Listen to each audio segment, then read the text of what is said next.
Nandito ako ngayon sa aking ukay-ukay. Yan, dito sa Brazil. Ukay-ukay store ko, guys. Ang tawag dito sa Brazil, guys, is Brescio o Bazaar. Yan yung tawag dito sa ukay-ukay dito sa Brazil, guys. Ngayon, guys, papakita ko sa inyo yung bago kong ayos. Kasi pag nag-ukay-ukay ka talaga, hindi talaga basta-basta. Kasi araw-araw, kailangan mong ayusin yung mga paninda mo. Kailangan lagi mong i-organize. Ngayon, guys, dahil kakabukas lang namin, tsaka wala pang masyadong naghalukay sa aming ukay-ukayan, kaya ipapakita ko sa inyo, guys. So, wait lang po. At magbibigay din ako ng mga tips at saka yung paano ba makapag-business dito sa Brazil at paano ba mag-umpisa kahit maliit lang yung yung kapital mo. Kaya, guys, stay tuned! At ito nga, sa labas pa lang makakita nyo na yung mga sapatos, mga sandals. Mura lang yan, guys. Mga tag 10, tag 8, tag 12, tag 15 lang. Ito din yung mga pambata na mga shoes. Murang-mura lang din. Afford na afford. Yan, dito din banda yung mga toys, mga stuffed toys. Ito yung mga damit, guys. Halo-halo yan, guys. Pang formal, pang bata. At saka marami pang mga branded yan, guys. Yung iba may mga brand talaga. Yan, may mga meron rin kami sa mannequin, mga pantalon yan siya, guys. Mga polo pang lalaki, damit, mga short pang babae, mga sandals. Yan, dami magaganda. At sa labas, guys, ito yung mga mannequin ko, guys. Yan, ang gaganda nila, guys. Yan, mga sandals, mga naka-promo. Yan siya, guys. Okay, guys, nakita niyo na yung kabuuan ng aming store. Kaya ngayon ay mag-share ako sa inyo ng tips or ano yung mga ginawa namin ng partner ko para makapagpatayo ng business dito sa Brazil. Kahit maliit lang yung kapital. Actually, dito masyado kailangan ng maingay dito kasi si along the highway kasi ako. Yan, along the highway siya. Yan. Hindi naman kailangan ng malaking talagang kapital para makapag-upisa ng business. Okay na yung 5K or sa case namin, actually, last business namin is, kung nakikita nyo sa last vlog ko is yung massage spa. Actually, yung namatay yung papa ko, supposedly, hindi na kami magpapatuloy ng business. Ibibenta na namin sana yung yung mga kailangan namin ang mga gamit namin para uuwisan sa Pilipinas, pero siguro hindi natuloy at parang kasi kulang din yung kasi hindi naman pwedeng umuwi sa Pilipinas na kulang yung pera mo or wala din kaming masyadong naipon nun. Kaya ang nangyari, binenta namin yung ibang gamit namin sa massage at napag-isipan namin na magtayo na lang ng ukay-ukay or bresyuhan.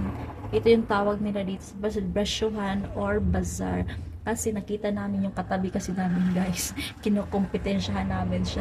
Pero hindi naman, healthy competition naman kasi nakita namin na maraming pupunta sa kanya tapos kumikita yung negosyo niya. Kaya sabi namin, bakit hindi i-try yung ukay-ukay business at saka yung pinaka first business talaga namin sa Brazil way back 2022 yata yung 2023 nung nasa Fortaleza pa kami is ukay-ukayan din yung business namin. Kaya gusto namin i-try din yung ukay-ukay dito sa Sao Paulo kasi itong Sao Paulo kasi, guys, ito yung business capital dito sa Brazil. Maraming opportunity dito, marami kang pwedeng mapagkukunan ng mga paninda mo. Kaya talagang yung sa Fortaleza, umalis kami doon, binenta namin yung lahat ng mga paninda namin at lumipat kami dito sa Sao Paulo kasi marami din kami kakilala dito, tsaka maraming mga Pilipino dito. Kaya ayun, guys, ngayon, guys, kung paano ba makapag-business dito sa Brazil, yung kahit maliit na halaga lang. Actually, guys, yung ginagawa ko talaga para makapag-umpisa kami ng business is gahanap ako sa marketplace, sa Facebook marketplace ng magko-close na mga store at bibilin ko lahat ng paninda nila. Kaya ito, halimbawa, yung una naming naangkat na product is 600 reais lang siya, guys. Ang worth niya 600 reais, pero yung damit niya, guys, is almost 1,000 pieces. May mga pantalon, may mga dress. Kaya hindi na kami lugi din, guys, na parang kaya namin magbenta ng mga mura. Ito mga paninda namin mga mura yan siya guys. Kasi nakuha din namin siya ng maliit na halaga. Ang tinitignan talaga namin is yung makukuha namin ng maliit na halaga pero madami siya para mabenta namin siya ng mura. Yun guys, pero yung una namin nabili is walang mga manikin, wala masyadong mga hanger, kaya naghanap ulit kami ng mabibilhan.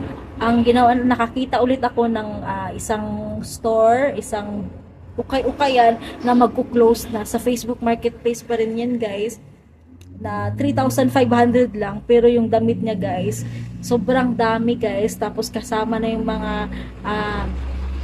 hanger, yung mga arara-arara, yung tawag sa mga yan, yung mga sinabitan namin ng damit, kasama na yun siya guys. Tapos maraming mga manikin, maraming mga ito yung kasama, marami din siyang kasamang laruan, siya kasapatos.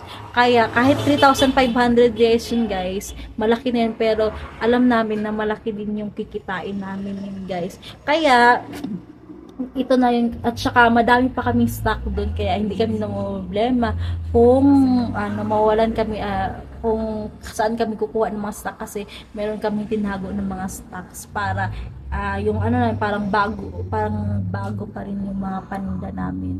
Yun guys, paano nga ba makapag-umpisa guys? Simple lang, take risk lang talaga. Ang ginawa lang talaga namin is sumugal talaga kami kahit hindi kami taga dito sa Brazil.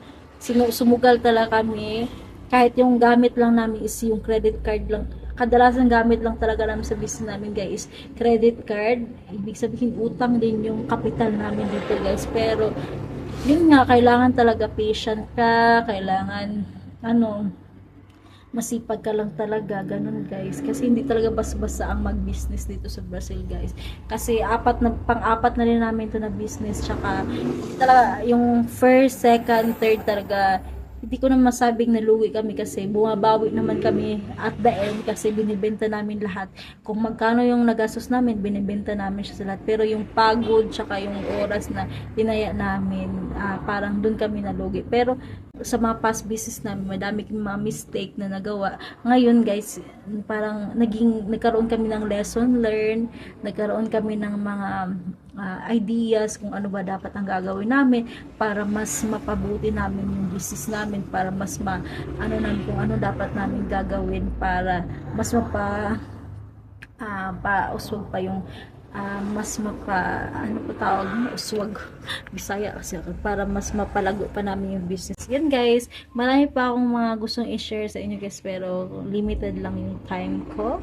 Kung may mga gusto kayong itanong about sa pag-business dito sa Brazil guys, please comment down, at kung mababasa ko yan ay magre-reply agad ako. Sensya pala talaga dahil ilang months talaga ako hindi nakapag-upload kasi sobrang busy guys. Parang hindi ko kayang mag-multitask na habang magpa-vlog tapos magbi-business. Parang hirap pala talaga. Salamat sa inyong panonood. Sa next time na naman na ating pagkukwentuhan. Yan, please share this video, comment, subscribe sa mga hindi pa nakasubscribe. Bye-bye!